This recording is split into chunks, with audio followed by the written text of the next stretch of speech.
Hi class, I just wanted to touch base with you for a moment, summarize what we've been talking about, and get you ready for Shakespeare. First, let's summarize what we've learned so far.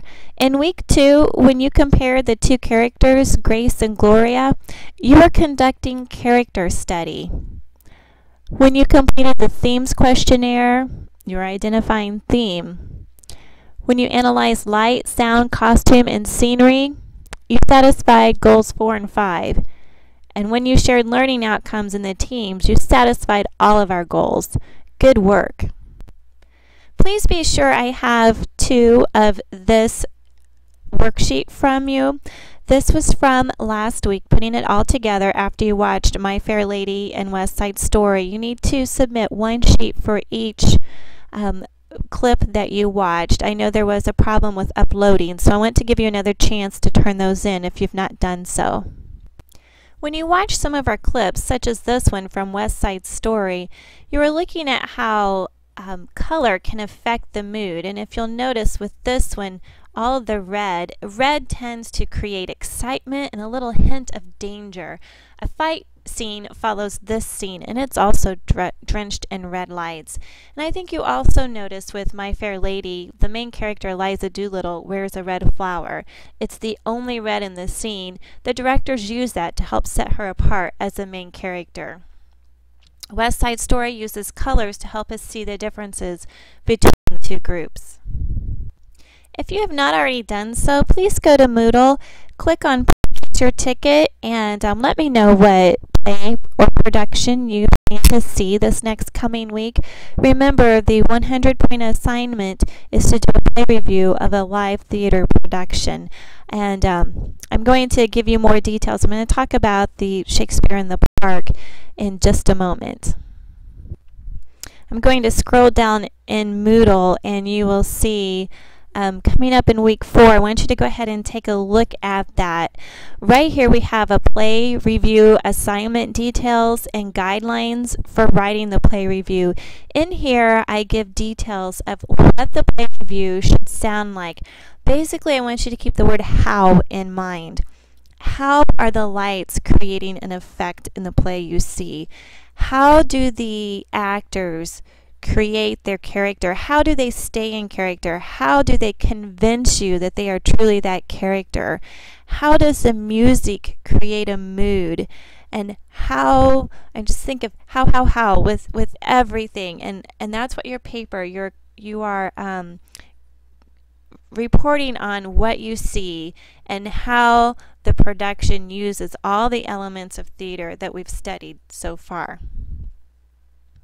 One of my favorite sites is Sparknotes.com, and here I have pulled up Richard III, the play that Shakespeare in the Park will be performing in the next few weeks. I see that many of you have said you will be there on the 15th, and I plan to be there on the 18th. And I'll let you know what I'm wearing, or I'll have a sign or something so we can all meet up together. I would love to meet you and get to know you a little bit more. This site tells us about King Richard, and I wanted to just give you a bit of context, a little bit of overview, so that when you go see the play, you will be more prepared and you can understand it and enjoy it more. If you've ever heard of War of the Roses, if you remember that from history class, it takes place in the late 1500s. This is the basis of the play. Queen Elizabeth's family overthrew Richard III. So, of course, Shakespeare portrays him as evil. If he didn't, he probably would have been beheaded. The current court could not think otherwise. The action in this play takes place shortly after the Civil War of England and the murders of the king and his sons. Edward, Richard III's older brother, takes the throne. If you look at Sparknotes, it'll tell you Shakespeare often plays fast and loose with the facts, stretching and altering the timeline to suit his dramatic purposes. But the plays are generally based on historical records.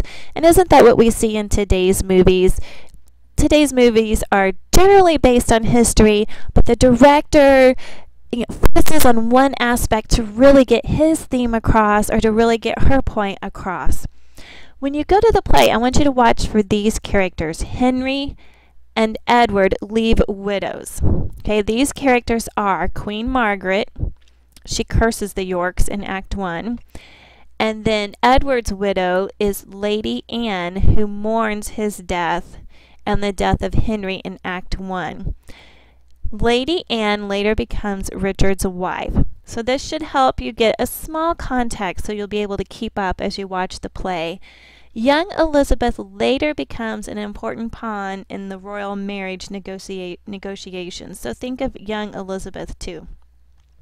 Now, before you watch this at Theater in the Park, if this is what you choose to do for your paper, recall the history of theater. Shakespeare was the time of the Renaissance. Plays during this time were about royalty. But the themes are still timeless. All humanity struggles with the same issues as does royalty, their humanity as well. So as you watch this, think of the themes. That's something else that you'll need to talk about in your play review. What theme is Shakespeare telling us? What general idea about life is he getting across? I hope to see you there, and I know you're probably going to enjoy the experience. Bring food, and they allow you to bring whatever you want to drink. So bring whatever you want, a blanket, a lawn chair. Come and have a good time. Let me know if you have any questions. Goodbye.